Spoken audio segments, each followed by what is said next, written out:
Yooyaa kam jirtu kabajamtoota hordoftoota keenya kun YouTube channel Dr. Nafiar Geetu official yeroo dhayirootti mana keessatti sanii odeeffannoo fayyaa kan itti argattanidha. Namoonni baay'ee maamila taatanii odeeffannoo fayyaa isin biraan geenyu hordofaa jirtu.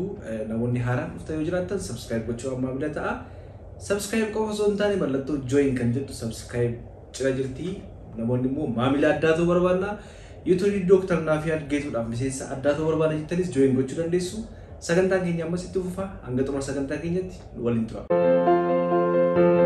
Egaa kabajamtoota hordoftoota keenya sagantaa keenya guyyaa har'aatiin kan waliin ilaallu gaaffii dhaggeeffattuun keenya yookiin immoo maamilli keenya nu gaafate keessaa tokko bifa viidiyoodhaan gaaffii kana na gaafattee turtee post gootee Dr. Nafiar Geetu biraan naaf gaafate. Mee gaaffiin isheen gaafatte maal fakkaata kan jedhu viidiyoo gabaabduu kana ilaallee adeemnu hundumti keessan hanga xumura sagantaa keenyatti waliin tura isiniin jenna. Mee maal nu gaafatte laata? Dr. Nafiar Geetu gaaffii kana gaafadhaa sinimmoo na gargaartuu jechuudha. Viidiyoo kana akka sabira naa ga'u naa gootu. Suwaa'ee maqaa saalaatti kanan isa gaafadhu. Waan ani argetu jira jechuudha. Qaamni saalaa akkuma fooliin dubartiidha. Dubartiitti garaagara akkuma jedhe qaamni saalaas dubartiidha gara dubartiitti garaagara. Naturally kun uumamadha akka ani beekutti akka hubadhetti uumamadha. Uumama kana iyyuu haa ta'u malee bakka garaagaraatti immoo namoonni dubartoonni jechuudha qaama saalaa kan dhiphisu jedhanii qorichoota isaan fayyadaman jira jechuudha. Kanas eessatti argite fayyootaan biyya Arabaatti argeera jechuudha. Qoricha garaagaraan fayyadamu qaama saalaa akka dhiphisuuf akka inni dhiphatuu fi gargaara jedhanii fakkeenyaaf durbi tokko yeroo durbummaa qabduu fi erga durbummaan ishii badee yookaas erga deessee erga jireenya baay'ee jiraattee qaamni saalaa ishii tokkoon ta'u kanaafuu qoricha kana fayyadamna. Qorichi kun immoo qaama saalaa kana hin dhiphisaa. Yeroo fayyadamnu yerootti qaamni saalaa akka dhiphatee hafu fayyadaa jedhanii qorichoota garaagaraa fayyadamu. Qorichoota garaagaraa kan dhugamu hin fayyadamu jechuudha. Bishaan ho'aadhaan kan dhugamu, shaayiidhaan osoo sukkaara ittiin naqiin kan dhugamu, qorichoota garaagaraa akkasumattis qoricha akka baalaa maal akka ta'e hin beeku akka baalaa sana danfisanii bishaan saafaa dhuguu. An garuu kana itti hin amanu jechuudha. Dhuguma qaama saalaa hin dhiphisa jedhee itti hin amanu. Dr. Nafiar garuu kanarratti hin deebisa jedhee abdiin qaba. Egaa kabajamtoota hordoftoota keenyaa akkuma argitanii gaaffii isheen nu gaafatte keessumaa yeroo baay'ee akka dhimmoota fayyaa wal quunnamtii saalaa yookiin fayyaa wal hormaataan wal qabatan akkan barsiisu dubbatte. Mee waan isheen gaafatte keessaa gaaffiiwwan kunniin gaaffii kan ishee qofa miti namoonni hedduun shamarran hedduun gaaffii kana keessa illee nu gaafachaa jiru waan ta'eef hin dhiyeesse shamarran qofa miti dhiironnis nu gaafatu waan kana waan ta'eef gaaffiiwwan gaafataman keessaa tokko qaama saalaa dhiiraa akkamiin guddisu kan biraan immoo qaama saalaa dubartii akkamiin dhiphisu gaaffii isheen gaafatte argaa jirtu asirratti namoonni baay'eenis waan nu gaafataniif jechuudha. Naannoon jiraadhutti bakka jiraadhutti dubartoonni baay'een Araboonni Yamanoonnis jiru namoonni baay'een isaanii yeroo isaaniitti dibata yookiin immoo qoricha fayyadaman argina. Qoricha yookiin immoo dibanni isaan fayyadaman kun immoo qaama saalaa isaanii dhiphisuudhaaf jedhamee yaadama. Egaa wantoota shamarran keenya yookiin immoo dubartoota baay'ee namoonni baay'ee itti worrii ta'an keessaa tokko dhimma kanaan wal qabate jechuudha. Keessumaa dubartoonni dahan dubartoonni dhalan yookiin immoo dahanii booddee wantoota isaan dhiphisu keessaa inni tokko inni guddaan isa kana jechuudha. Egaa mee maal fakkaata dhuguma qorichi jira yookiin immoo dibanni dibatamu qorichi kennamu sun dhuguma dhiphisa qorichi yookiin immoo yaaliin kennamu immoo ni jiraata kan jedhu kan waliin ilaalu ta'a gama fayyaati wantoonni jiran maal fakkaatu kan jedhu waliin ilaala jechuudha. Ammas waliin ilaala jechuudha. Ammas hanga xumura sagantaa keenyatti nu hordofaa affeerraa keenya. Egaa kabajamtoota hordoftoota keenya akkuma beekamu qaamni saalaa dubartootaa uumamaan stretch yookiin immoo dhifamuu yookiin immoo dandeettii bal'achuu qaba baay'een keenya akkuma beeknu jechuudha. Qaama saalaa dhiiraa akkasumas immoo gaafa deessullee dubartiin tokko mataa daa'imallee kan baasu stretchability waan qabuuf yookiin immoo yaa'uu waan danda'uuf wantoota kanneen of keessaa qaba jechuudha. Gama biraatiin immoo wantoonni qaama saalaa kanneen utubanii jiran yookiin immoo pelvic floor muscles kan jennu yookiin maashaawwan ni jiru. Egaa elasticity qaba jechuudha dandeettii dhifamuu qaba jechuudha. Qaamni saalaa yeroo takka luuzan ta'aa deema yookiin immoo bal'achaa yookiin immoo yaa'aa deema jechuudha. Mee wantoonni qaamni saalaa kunniin akka isaan yaa'aa deeman godhan kun maali jennee yoo ilaalle normaalii namoonni baay'een kan yaadanii dubartiin tokko battaluma deessuutti baay'ee bal'ataa deema yookiin immoo baay'ee yaa'aa deema elasticity isaa badaa deema kan yaadan jiru. Garuu gama fayyaadhaan maal jira kan jiru jennee yoo ilaalle egaa wantoonni elasticity kana yookiin immoo qaamni saalaa dubartii akka inni yaa'u godhan yookiin bal'atu godhanii wantoonni garaagaraa jiru.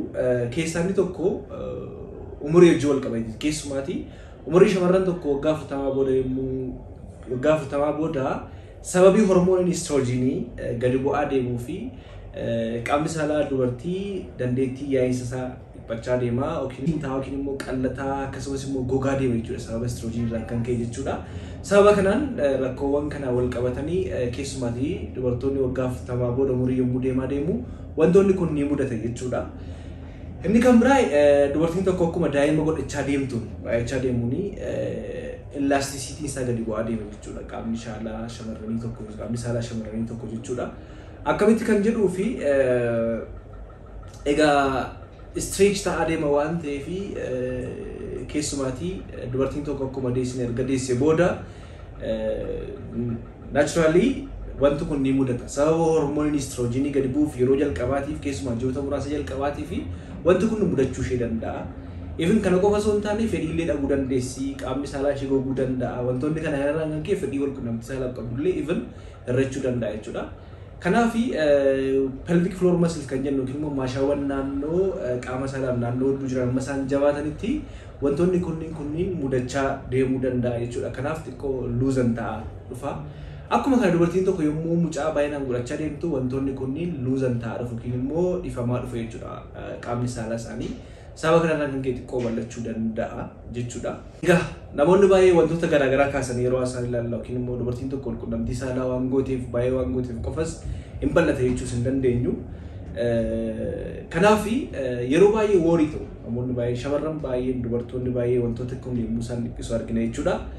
Maal godhu actually wantoota sababoota kanneenii fi sababoota kan biraarraan kan tarii rakkoowwan maashaa rakkoo narviis ta'uu danda'a rakkoo biraas ta'uu danda'a.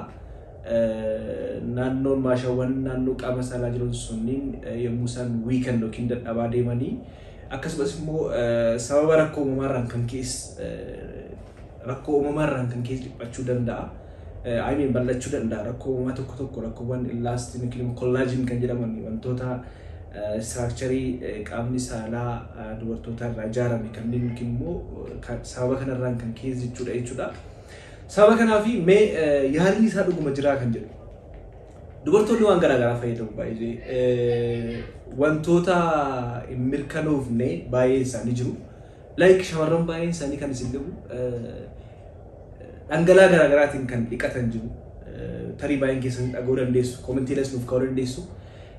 Kaan immoo qorichoonni tokko jiru dibata bifa dibataatiin ba'anii gabaarra kan oolanii keessumaa biyyoota gara Middle East keessatti baay'inaan kan fayyadaman namoonni baay'een kan fayyadaman jiru. Dibanni kunniin tarii yeroodhaaf taayit gochuu danda'a yookiin immoo akka dhiphatu gochuu danda'a.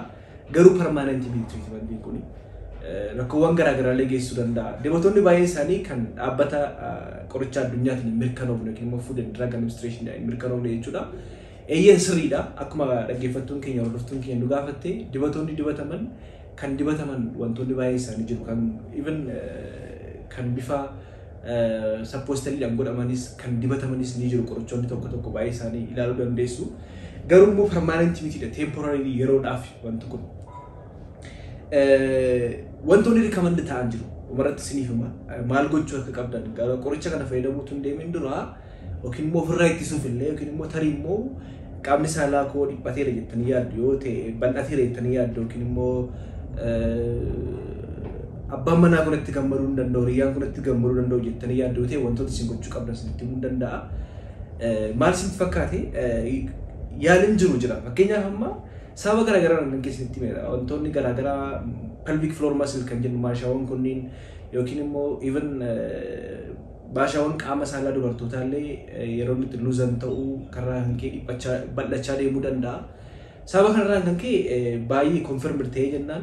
Kanaaf yaaliiwwan godhaman jiru. Yaaliiwwan kunniin tokko keessaa yaaliiwwan baqaqsanii yaaluudha. Yaaliiwwan baqaqsanii yaaluu kanaanis immoo qaamni saalaa dubartootaa akka inni dhiphatu gochuun ni danda'ama ogeessota fayyaatiin jechuudha. Inni kan biraa leezar teraappii kan jennu yookiin immoo kan meeshaan baay'inaan akkasiin hubattanii fi diippilii keessa galee naasa'u waan kana maaliif ogeessota fayyaa yookiin immoo barattoota fayyaa miti kan barsiisan waan ta'eef meeshaawwan kunni tokko ni jiru. Meeshaawwan qaama saalaa dubartootaa keessa galuudhaanii ispeesii uumuudhaan laayik seeliiwwan xixiqqoo yookiin immoo laayik tishuuwwan kollaajin elastiin kan jedhaman sun akka isaan foorm ta'an gochuudhaan akka isaan uumaman gochuudhaanii qaamni saalaa walitti akka elastistii qabaatu yookiin walitti dhiphachaa dhufu kan godhan kan dhiphisullee yaalii baqaqsanii yaaluu malee meeshaawwan tokko jiru. Meeshaawwan kan FDAdhaan approve ta'anii fi kan approve hin taane baay'een isaaniis jiru jechuudha. So kanadha garuu wanti gochuu qabdan maalidha?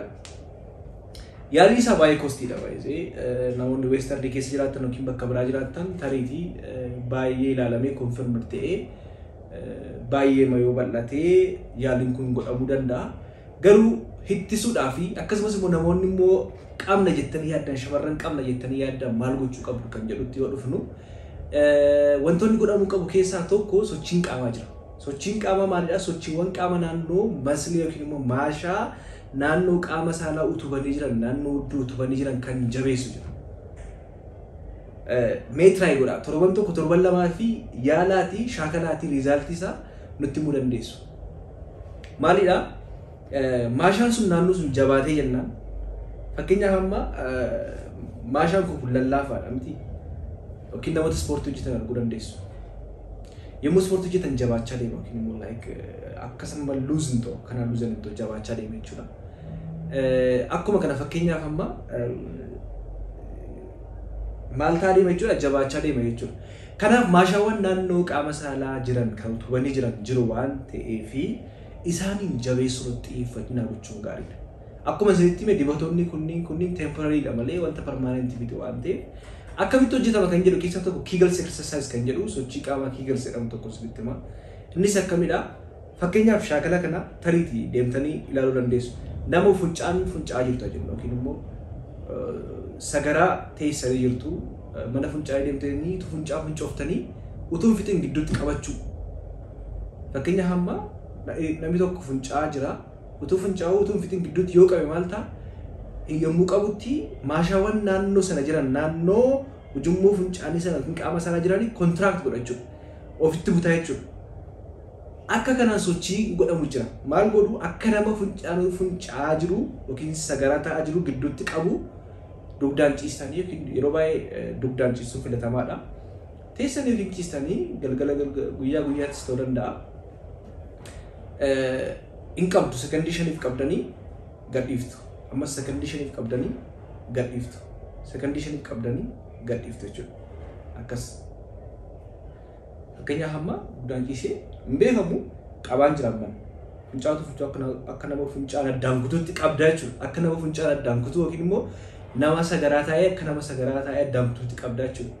Sekondii 1, 2, 3, 4, 5 gadhiiftu. Haala kanaan yeroo shan gootu jechuudha. Yeroo shan gootu guyyaatti yeroo shan hanga 10. Fakkeenyaaf si'a takka yeroo shan sekondii shan lakkaachaa yeroo shan at least yeroo shan yoo gootanii tokko godhee amma sekondii shaniif gadhiistu ammas sekondii shaniif qabdu ammas sekondii shaniif gadhiiftu yeroo shan gootu si'a takkatti yeroo shan gootanii sekondii shaniif guyyaatti immoo yeroo meeqa jechuudha yeroo shan hanga 10 yoo gootan mee try godha. Walitti aansa try godha torban tokko torban lama jabeessaa dhufa baay'ee riizaaltii fudhatte argitu. Namoota baay'ee gorsinee irra kana dhimma kana gorsinee kan itti fayyadaman baay'een isaanii waan jiraniif jechuudha. Sochii kana gochuudhaan jabeessuu ni danda'ama. Maashaa naannoo sana luuzan yookiin maashaa naannoo sana laaffate jabeessuu ni danda'ama. Yeroo sana immoo dhiphisuu danda'a qaama salaatti at least walitti butuu danda'a kan jedhu kana fayyadamuu dandeessu. Yaaliin kan biraas nitti meera yaaliiwwan jiran yaaliiwwan sarjariidhaa fi kan amma teeraappii ammas ni jedhedha. Biyya keenya keessatti baay'inaan jiru bakka biraatti namoonni kan fayyadamuu danda'u jechuudha. Shamarran baay'een sababii kanarraa waan woorii godhaniifidha. Inni guddaan bifa kana akkasiin amantanidha. Sochii ammas hin jedhe garuu sirriitti godha effektii guddaa qabdi waan ta'eef malee dibata dibachuun like kan dibatan jiru kana qofa miti dhiironni illee baay'ee qaama saalaa isaanii guddisuudhaaf kan dibatanii naa guddisa jedhanii dibatan jiru garuu akka yaadamu miti. Yeroo baay'ee social media irra yookiin immoo website garaagaraa irratti akka dubbatamu miti. Temporary fiduu danda'a garuu yeroo tokko takka infekshinii illee saaxiluu danda'a jedha. Kanaaf wantoota dibatoonni garaagaraa kan hin mirkanoofne dhaabbata qoricha addunyaa mirkanoof kan gurguraman jiru tokko tokkos jiru kan mirkanaan immoo ni jiru. Isaan dibatanii yeroodhaaf temporary kan argatan yerootti kan fayyadaman jiru. Keenyaaf dubartiin tokko uumamumaan naachuraal jechuudha. Uumamaan yeroo deessu qaamni saalaa ishii akka bal'achaa deemu wayitti. Dubartii isheen tokko immoo opereeshiniidhaan hamma deessu tokko sadis yoo ta'e yoo deesse qaamni saalaa ishii hin tuqamne waan ta'eef gaafa deessus hin tuqamne mucaanis achiin hin baane waan ta'eef qaamni ishii gaarii ta'a abbaa manaa ishii faana yeroo jiraattu saayiziinsaa hin jijjiiramu warri jedhan jiru. Asirratti wanti nuti hubannu garaagara beekamaadha. Maaliif daa'imni tokko yommuu achi keessaan ba'u maashawwan naannoo sana waan ifamaa deemaniif keessumatti frequently immoo keessumattuu daa'ima iddoo yommuu godhachaa deemtu dubartiin tokko qaamni saalaa ishee xiqqoo bal'achaa deema. Garaagara beekamaadha namni hundumtuu kan beeku kana. Garuu wanti beekamuu qabu tokko jira. Effektii wal fakkaataa kan qabaatu immoo jira. Fakkeenyaaf amma dubartiin tokko akkuma deesseen istroojiniin qaama ishee keessa jiru waan gadi bu'uu fi akka duraa ta'uu dhiisuu danda'a. Fakkeenyaaf amma dhukkubbiin itti dhagahamuu danda'a. Fedhii ol quunnamtii saalaa dhabuu dandeessi. Naannoon qaama saalaas hin goguu danda'a jechuudha. Kanaaf kuni gama fayyaanis wanti dubbatamu wanti jiru kanadha garaagara actually. Garuu immoo sababa kanaaf jecha dubartiin tokko akka isheen yaalii baqaqsanii yaaluudhaan deessuudhaaf seerri keenya sin eeyyamu.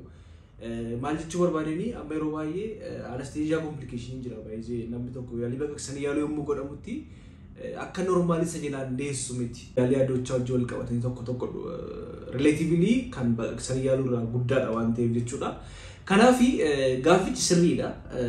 Garaagara yommuu dubartiin tokko jalaan deessuu fi baqaqsaan deessu qaamni saalaa isaanii xiqqoo keessumaa frequently baay'inaan yommuu deemtutti garaagarummaan xiqqoon garaagarummaan ni jiraata jechuudha. Garuu sababa kanaaf jedhamee gochuu hin danda'amu. Akkuma jalqabarratti isiniif kaasee sochii qaama sana gochuun ni danda'ama.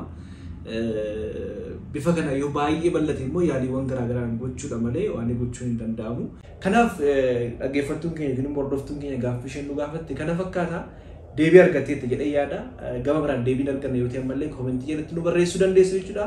Dhimma kanaan wal qabatee tarii namoota baay'eetiif wanti kun gaaffii ta'uu danda'a waan ta'eef yaada kana kaasee isin wajjin haasa'uu barbaade. Egaa hanga xumura sagantaa keenyaatti nu waliin turtanii waan nu hordoftaniif hundumti keessan galatoomaa isiniin jenna. Fayyaa dhabinaa.